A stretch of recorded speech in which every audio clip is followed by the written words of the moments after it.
Hi friends, welcome to R4I. യുദ്ധവിമാനങ്ങൾക്ക് പറന്നുയരാനും ഇറങ്ങാനും സാധിക്കുന്ന തരത്തിലുള്ള ഒരു പരന്ന കപ്പൽ തൊട്ടോടുകൂടിയ യുദ്ധക്കപ്പലിനെയാണ് നമ്മൾ വിമാനവാഹിനി കപ്പൽ എന്ന് പറയുക. അതിന് ഇംഗ്ലീഷിലാണ് നമ്മൾ എയർക്രാഫ്റ്റ് കാരിയർ എന്ന് പറയും. അപ്പോൾ കപ്പൽ തട്ടിനെ ഫ്ലൈറ്റ് ഡെക്ക് എന്നാണ് പറയുക. അപ്പോൾ എല്ലാ വിമാനങ്ങൾക്കും ഒരേ സമയം ഫ്ലൈറ്റ് ഡെക്കിൽ പാർക്ക് ചെയ്യാൻ സ്ഥലം തികയാത്തതിനാൽ ഈ ഫ്ലൈറ്റ് ഡെക്കുകൾ ഹാങ്ങറുകൾ എന്നറിയപ്പെടുന്ന അറകളിൽ സൂക്ഷിക്കുകയാണ് ചെയ്യുക. ആവശ്യമുള്ളപ്പോൾ ലിഫ്റ്റ് ഉപയോഗിച്ച് ഈ കപ്പൽ തട്ടിൻ്റെ മുകളിലേക്ക് ഇതിനെ എത്തിക്കുകയാണ് ചെയ്യുക. അപ്പോൾ ഇങ്ങനെ പ്രവർത്തിക്കുന്ന കപ്പലുകളെയാണ് നമ്മൾ എയർക്രാഫ്റ്റ് കാരിയർ എന്ന് പറയുന്നത്. അപ്പോൾ ആയിരക്കണക്കിന് നാവികരും പൈലറ്റുമാരൊക്കെ ആവശ്യമുള്ള വലിയൊരു സംവിധാനമാണിത്. അപ്പോൾ ഉയർന്ന തലത്തിലുള്ള സാങ്കേതിക വിജ്ഞാനവും അതേപോലെ മുതൽ മുടക്കുമുള്ളതിനാൽ ചില രാജ്യങ്ങൾക്ക് മാത്രമേ ഈ വിമാനവാഹിനി കപ്പൽ നിർമ്മിക്കാൻ സാധിക്കുകയുള്ളൂ.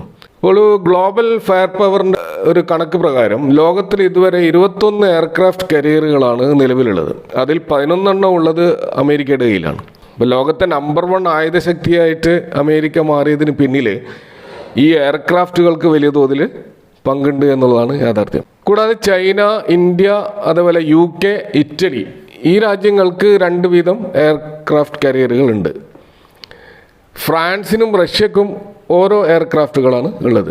അപ്പോൾ ഈ സാഹചര്യത്തിലാണ് ചൈന തങ്ങളുടെ 3ാമത്തെയും ലാർജസ്റ്റ് ആയിട്ടുള്ള എയർക്രാഫ്റ്റ് കാരിയർ നിർമ്മിച്ച് അതിൻ്റെ ട്രയൽ റൺ നടത്തി കഴിഞ്ഞിരിക്കുകയാണ്. അപ്പോൾ ചൈന ഇങ്ങനെ ഒരു മൂവ് നടത്തിയതിൻ്റെ ഭാഗമായിട്ട് ഈ ഒരു കോണ്ടെക്സ്റ്റിൽ കഴിഞ്ഞ ദിവസം ഡിഫൻസ് മിനിസ്റ്റർ രാജ്നാഥ് സിംഗ് നടത്തിയ ഒരു പ്രസ്താവന വളരെ ശ്രദ്ധേയമാണ്. ഇന്ത്യ അടുത്ത് തന്നെ അതിൻ്റെ 3rd എയർക്രാഫ്റ്റ് കാരിയർ നിർമ്മിക്കാൻ പോവുകയാണെന്നും അത് അവിടെ നിർത്താതെ 5 or 6 എയർക്രാഫ്റ്റുകൾ നിർമ്മിക്കാനുള്ള പ്ലാൻ ഉണ്ടെന്നുമാണ് അദ്ദേഹം പറയുന്നത്. അപ്പോൾ ഇന്ത്യക്ക് ഓൾറെഡി 2 എയർക്രാഫ്റ്റുകളാണുള്ളത്. 45,000 ടൺ കപ്പാസിറ്റിയുള്ള INS വിക്രമാദിത്യയാണ് ആദ്യം നിർമ്മിച്ചത്. അത് റഷ്യയുടെ സഹായത്തോടെയായിരുന്നു നിർമ്മിച്ചത്. 2014 അതിൻ്റെ നിർമ്മാണം പൂർത്തിയാക്കിയത്. അതിനുശേഷം ഇന്ത്യ സ്വന്തമായിട്ട് നിർമ്മിച്ചെടുത്ത എയർക്രാഫ്റ്റ് കാരിയറാണ് INS വിക്രാന്ത്. ഇത് 2022 അതിൻ്റെ നിർമ്മാണം പൂർത്തിയാക്കിയത്. അപ്പോൾ ഈ ഒരു സാഹചര്യത്തിൽ അടുത്ത കരിയർ നിർമ്മാണത്തിൽ ബെനിഫിറ്റ് ഉണ്ടാകാൻ പോകുന്ന സ്റ്റോക്കുകൾ ഏതൊക്കെയാണെന്നാണ് നമ്മൾ ഈ വീഡിയോയിൽ പരിശോധിക്കാൻ പോകുന്നത്. അപ്പോൾ INS വിക്രാന്ത് നിർമ്മിച്ചത് കൊച്ചിൻ ഷിപ്പ്യാർഡാണ്. അതുകൊണ്ട് തന്നെ എല്ലാവരും സാധ്യത കൽപ്പിക്കുന്ന ഒരു സ്റ്റോക്ക് കൊച്ചിൻ ഷിപ്പ്യാർഡ് തന്നെയാണ്. ഇപ്പോൾ കഴിഞ്ഞ 5 വർഷത്തെ കൊച്ചിൻ ഷിപ്പ്യാർഡ് ഈ സ്റ്റോക്കിൻ്റെ ഒരു റിട്ടേൺ നോക്കിക്കഴിഞ്ഞാൽ 662% ഒരു മൂവാണ് നമുക്ക് കാണാൻ കഴിയുക. അപ്പോൾ ഒരു വർഷത്തെ റിട്ടേൺ 415%. അപ്പോൾ കഴിഞ്ഞ 1-2 വർഷങ്ങളിൽ മാത്രമാണ് കൊച്ചിൻ ഷിപ്പ്യാർഡിൻ്റെ ഷെയർ പ്രൈസിൽ ഒരു അനക്കമുണ്ടായത്.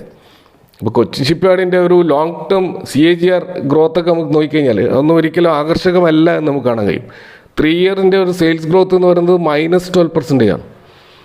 അതുപോലെ 3 ഇയറിൻ്റെ പ്രോഫിറ്റ് ആണെങ്കിലും -23% ആണ്. അപ്പോൾ ഈ സ്റ്റോക്കിൻ്റെ ഒരു പ്രസൻറ്റ് ഫൈനാൻഷ്യൽ അവസ്ഥ വെച്ചുകൊണ്ട് ആരും ഈ സ്റ്റോക്കിൽ ഒരു ലോങ് ടേം എൻട്രി എടുക്കാൻ സാധ്യതയില്ല. പക്ഷേ കഴിഞ്ഞ 3 വർഷത്തെ അതിൻ്റെ പ്രൈസ് ഗ്രോത്ത് നോക്കിക്കഴിഞ്ഞാൽ അത് ബമ്പിച്ചൊരു റിട്ടേൺ നൽകിയതായി കാണാം. 95% റിട്ടേൺ ആണ് ഓരോ വർഷവും നൽകിക്കൊണ്ടിരിക്കുന്നത്. അതായത് ഓരോ വർഷവും സ്റ്റോക്കിൻ്റെ പ്രൈസ് ഡബിൾ ആകുന്ന കാഴ്ചയാണ് നമുക്ക് കാണാൻ കഴിയുന്നത്.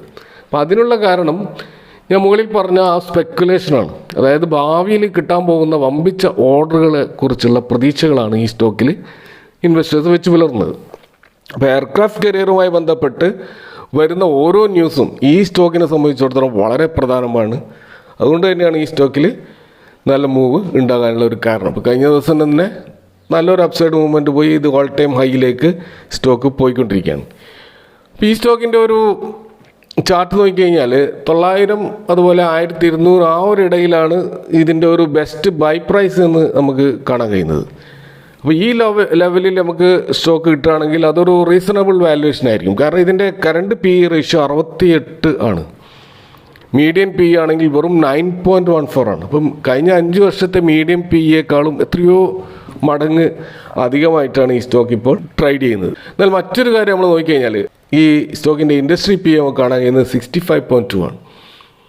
അപ്പോൾ ഈ ഒരു സെക്ടർ, ഡിഫൻസ് സെക്ടറിൽ, ഈ ഷിപ്പ് മേഖലയിൽ, ഈ ഒരു സെക്ടറിൽ വമ്പിച്ചൊരു ഗ്രോത്ത് സ്പേസിലൂടെയാണ് കടന്നു പോയിക്കൊണ്ടിരിക്കുന്നത്.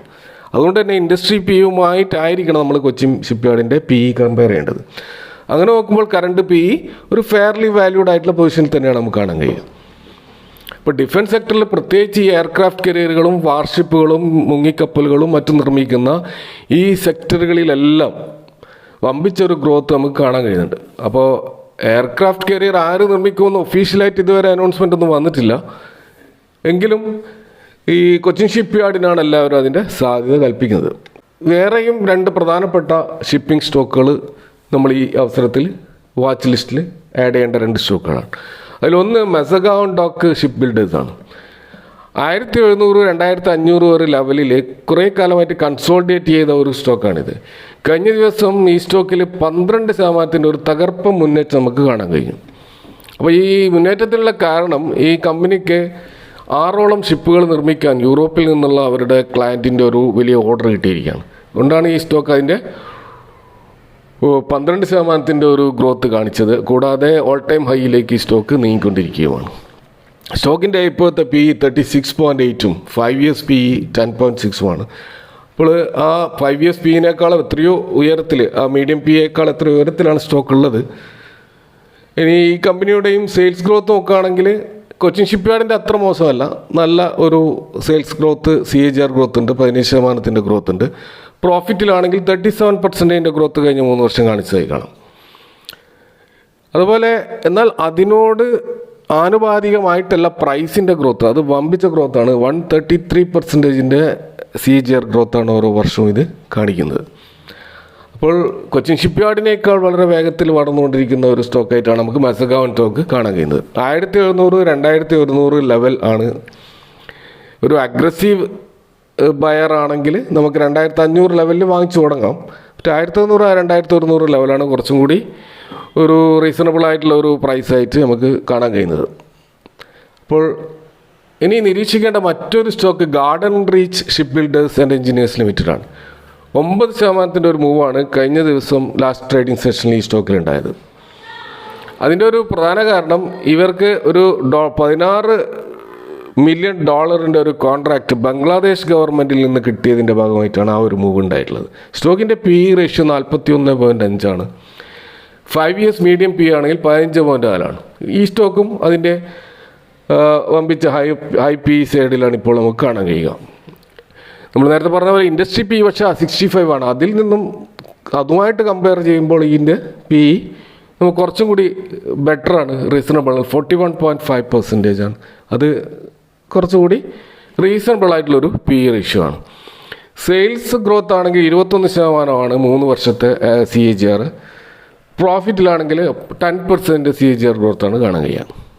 എന്നാൽ സ്റ്റോക്കിൻ്റെ പ്രൈസ് 82%, മറ്റ് 2 സ്റ്റോക്കിലും കണ്ടതുപോലെ വമ്പിച്ച ഗ്രോത്താണ് നമുക്ക് കാണാൻ കഴിയുന്നത്. അപ്പോൾ ഈ സ്റ്റോക്കുകളൊക്കെ ഈ ഡിഫൻസ് സെക്ടറിലുള്ള ഭാവിയിൽ വമ്പിച്ച മുന്നേറ്റം നടത്താൻ സാധ്യതയുള്ള സ്റ്റോക്കുകളാണ് എന്നുള്ള ഒരു സ്പെക്കുലേഷനിലാണ് ട്രേഡ് ചെയ്യപ്പെട്ടുകൊണ്ടിരിക്കുന്നത്. തീർച്ചയായും അതിനാനുപാതികം അതിനെ സപ്പോർട്ട് ചെയ്യുന്ന രീതിയിലുള്ള ഓർഡറുകൾ ഈ സ്റ്റോക്കുകൾക്ക് കിട്ടിക്കൊണ്ടിരിക്കുന്നുണ്ട്.